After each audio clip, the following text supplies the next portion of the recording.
Hello everyone, welcome to my channel. My name is Ari, and today we're going to have some more stories about our toxic life.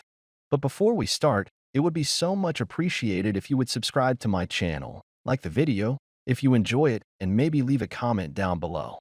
These simple clicks would mean a lot to the future of this channel and really reward the effort that I put in every day. And now without further ado, let's go. Today's first story. In this story, OP had been dating their girlfriend for 9 months when the pandemic started. He discovered his girlfriend and Jack having an affair when he visited their house early. He confronted them during a social event, exposing their affair via a presentation. After moving out and ending the relationship, his ex and Jack briefly lived together before separating.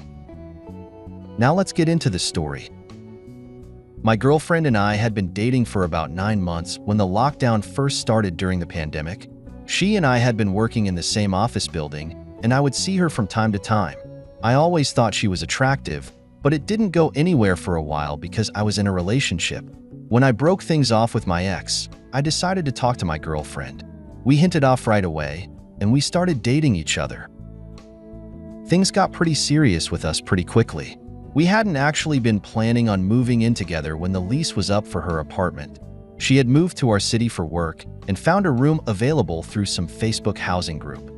She moved in with 2 people that she didn't know very well, but after some time became friends. They were an engaged couple, let's call them Jack and Jane. They were renting out a spare bedroom in their house for extra income. I met them a few times and they were really nice. They seemed to be really in love, and they were fun to hang around with. My girlfriend would invite me over from time to time, and we would have game nights, cookouts, and things like that. I was also living with roommates at the time, so real privacy was difficult for my girlfriend and me to come by. We were both looking forward to our leases expiring, so we could look for an apartment together. When the pandemic first happened, things were very difficult with our relationship.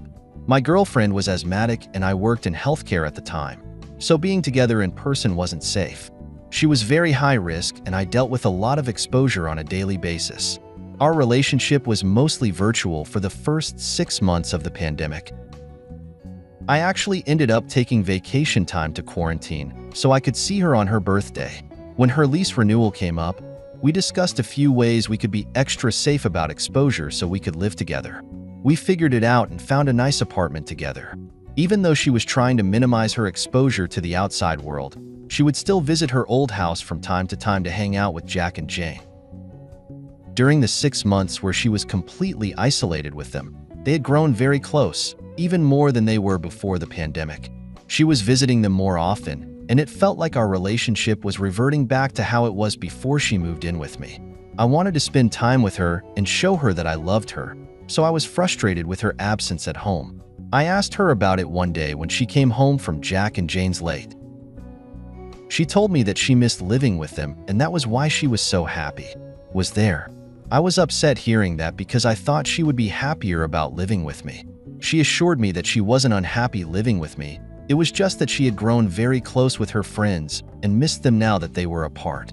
They had all gotten used to being with each other on a daily basis, and it was an adjustment for her. At the same time that was happening, we stopped being intimate with each other. As I mentioned above, we spent a lot of time apart at the beginning of the pandemic. I thought that when we got back together things would be exciting for us. I was wrong. My girlfriend tried to make it seem like she didn't want to get too close to me because she was nervous about getting COVID. I understood that, but she wouldn't have been any more at risk of getting it through kissing me than she was sleeping next to me. I tried to explain it, but I didn't want to make it seem like I was trying to pressure her into anything. I could feel her growing distant, and I was starting to get nervous that maybe she and I were drifting apart. I saw a future with her, and it was heartbreaking to even think that, but I would have been naive not to. One night, Jack and Jane invited us over to have a game night like we did before the pandemic. This was after the vaccines were out, and everybody was feeling much safer, so we were all excited to get together again. Jane and I both had to work until the early evening, so we set a meeting time around 7. I ended up getting to leave my shift a little bit earlier than I originally planned. I went right home to my apartment to shower and change like I always did when I got off work. When I got there, my girlfriend wasn't home. After I got out of the shower, I texted her and asked her where she was. I waited for about 15 minutes, and she didn't respond. It was about 5:45 when I got home, so I figured she might have gone to Jack and Jane's house early. I decided just to head over to see if she was there. When I pulled up, her car was in the driveway, so I knew that I was right. I walked to the door, and I froze when I looked through the front window. It was open to let the breeze in, and I could see my girlfriend straddling the other guy and kissing him on the couch. They were getting very handsy with each other, clearly about to have intimate. I knew that they weren't expecting me to be there so soon, so they must have been taking advantage of the time they had alone. I was frozen in place. Everything that had been happening recently made a lot of sense to me. She was spending all that time at her old house. She was growing distant from me, and she didn't want to sleep with me. I figured whatever was happening between them must have been happening for a while. I took a couple of pictures before getting back in my car and leaving. I drove home and tried to figure out what I wanted to do about what I just saw. I wasn't going to be with my girlfriend anymore. She could move back in with the others if she wanted, for all I cared. When I got home, I sat down in front of my computer and an idea hit me. I knew the 4-digit password to get onto my girlfriend's laptop, and I imagined her Facebook was probably still logged in. I went to it and looked through her messages with Jack. From what I could gather, their relationship started while she was still living with them. At the beginning of the pandemic, she was having trouble paying her rent when she was laid off from her job. She told me that she needed to talk to the couple about that because she was nervous. She would lose the roof over her head. I remember her telling me that they had agreed to let her stay and pay back rent in installments. From their messages, I could see that he reached out to her and told her that they could work something out between themselves. From there, they had a conversation about sleeping together and keeping everything discreet between them. He had a nest egg savings account that he would use to cover her portion of the rent so Jane didn't notice. He wouldn't lose money because her rent went into a joint account he and Jane shared. His partner never knew about what he was doing. I took a few screenshots of the messages and sent them to myself. While I was looking through her Facebook, I got a phone call from her. I lost track of the time completely and hadn't shown back up to their house for game night. I had no intention of going back anyway. She called me and asked me where I was, and I told her that I was about to call her because I had a horrible migraine and needed to stay home and unwind. She offered to come home and help me, but I told her I just needed to be alone in the dark. I had to go to work, so she said she would stay and play some games with them, then come home later. The following morning, I reviewed my lease agreement and realized that I might have a way out of living in the apartment. I contacted the landlord and I managed to get my name off the lease so I can move out officially. I was going to be leaving it all in my girlfriend's name. After I was finished with that, I reached out to Jane and asked her if we could meet up because I had something important to tell her about her partner. She was really suspicious, but I asked her not to say anything to him because it could cause a lot of problems. She met me at a park and I told her everything I knew. I showed her the pictures that I'd taken, as well as some of the screenshots from my girlfriend's Facebook Messenger. She was heartbroken about everything. I comforted her for a while, and eventually, we came up with a plan on how to confront them about it. There was a trend on social media at the time to have PowerPoint nights. It was a gathering where everybody would throw together a PowerPoint presentation about something weird they knew too much about. So we made a group chat with both of our partners and a few other mutual friends that we had. Everyone was really excited about the idea of it and said they'd be able to make it the following weekend. Over the week, my girlfriend was very excited about the presentation she was going to give. She put a lot of effort into her own. Admittedly, I didn't put half as much effort into my own because all it was going to be screenshots of her messages. Finally came, and everybody was gathered around the television in the living room. They were all expecting funny jokes and weird facts. But the title of my presentation was Quid Pro Quo Sexual Harassment with a picture of my girlfriend straddling Jack. The surprised look on everybody's face when they saw it was priceless. Without paying much attention to their reactions, I continued the presentation. I explained what it was and I used the examples as some of the early messages sent between my girlfriend and Jack, where they discussed having intimate in exchange for rent. I was about halfway through the presentation when my girlfriend finally came to her senses and turned off the television. She started screaming at me about how I embarrassed her in front of everybody there. Jack and Jane were having an argument as well. My girlfriend was angry with me for going through her Facebook messages. Everybody else was just sitting there watching, sipping on their drinks with wide eyes. I told my girlfriend that I was moving out of the apartment and that the rent was going to be her sole responsibility. Then I forwarded her the new lease agreement that the landlord had sent to me. She started crying and saying that she couldn't afford it on her own. That wasn't my problem anymore. As it turned out, the girlfriend of the couple owned the house outright. She had inherited it from an uncle who passed away, and her partner was living in it without being on any kind of agreement. She kicked him out of the house. We both left our partners, and it was for the best in the end. My girlfriend and Jack ended up moving into my old apartment together. They stayed that way for about 6 months, and when the lease was up, they both left.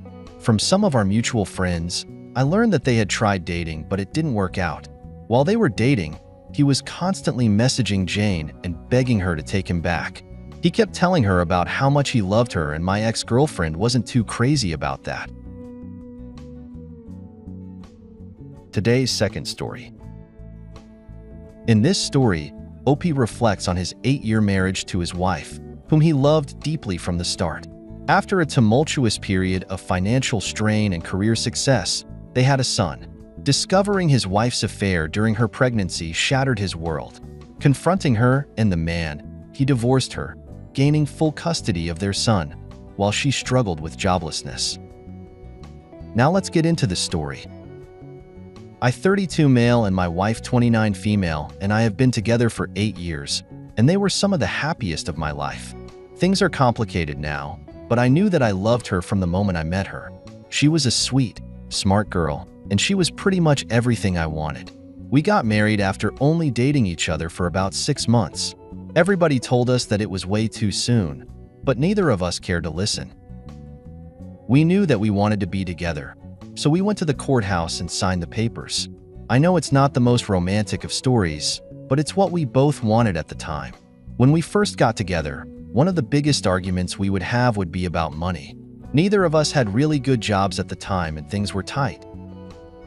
We pulled all of our money together, and then we would argue about what we would spend it on, whether that be buying something for the house or saving to buy our own home. A couple of years ago, I got an incredible promotion at work and things took a turn for us. We had more money than we ever thought we would, and we decided to start a family. So we put a down payment on a house, and once everything was set up there, we started trying to have a baby. It didn't take long for us to get pregnant, and everything seemed to be going well.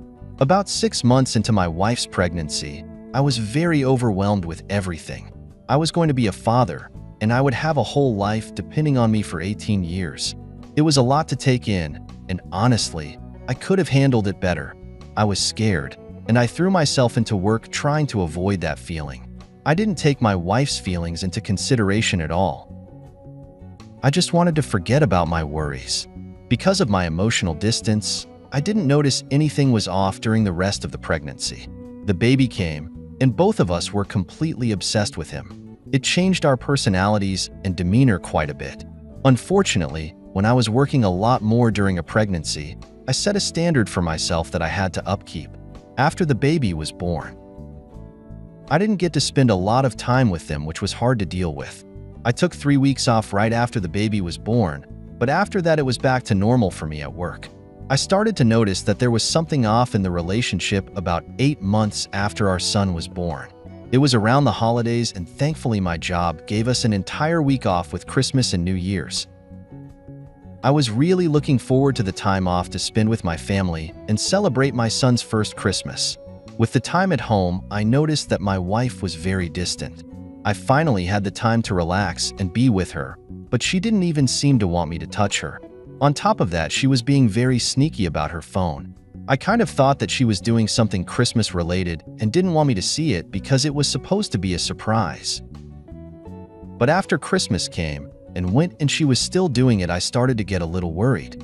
One afternoon, she passed out on the couch after she put her son down for a nap, and I took advantage of the opportunity to see what she was being so sneaky about. I grabbed her phone and looked through it to see what was going on. I felt like I had been punched in the gut when I realized she was having an affair. It was the last thing I ever expected to see from her.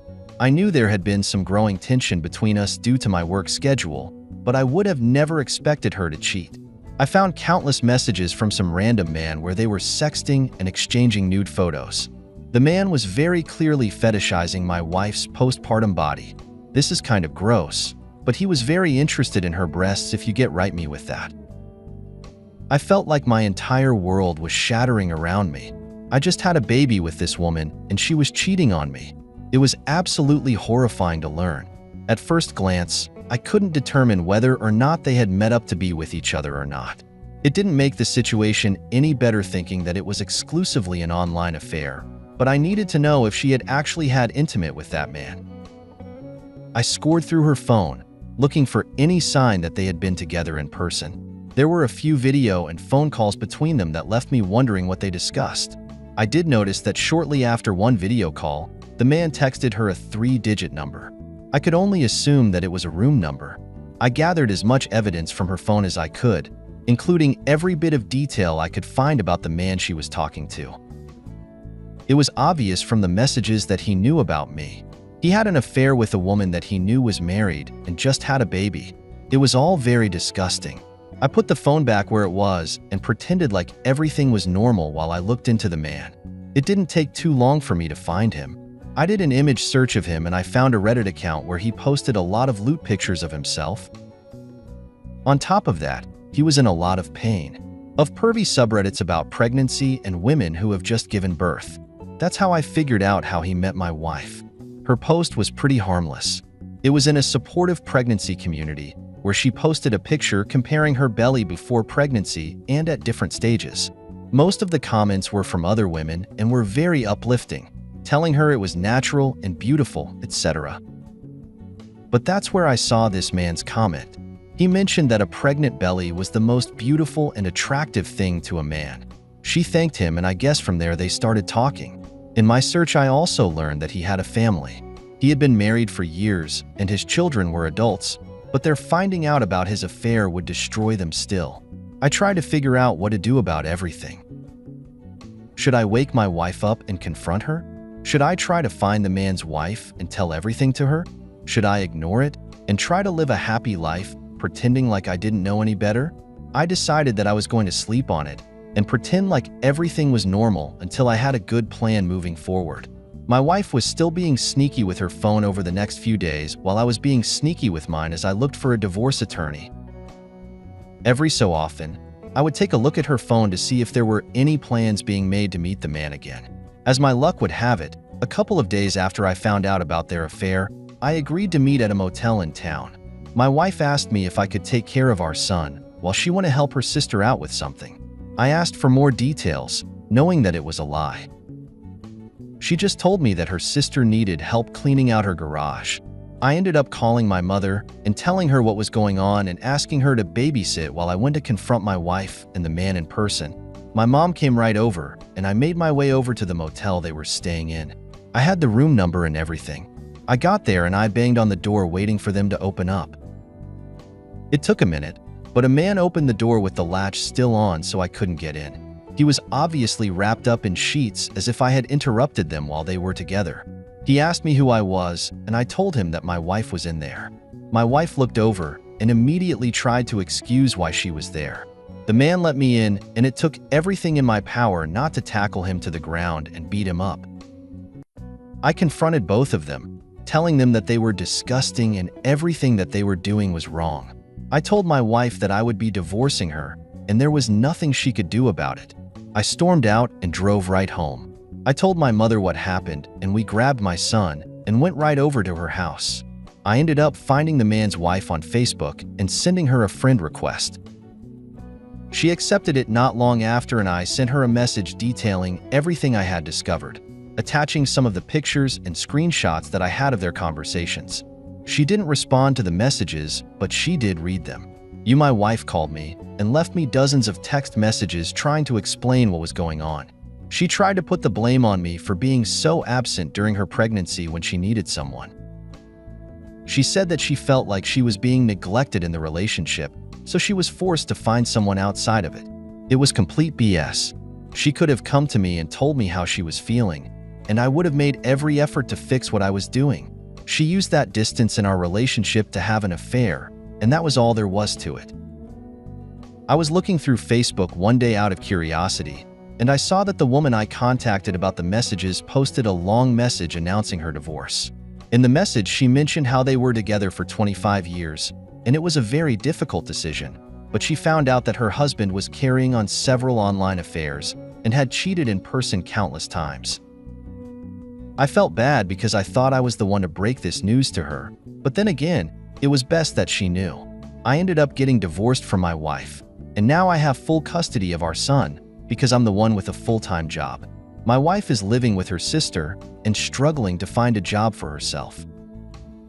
She wasn't awarded any spousal support in the divorce, and if she wants to have any shared custody of our son, she needs to be able to support herself and him.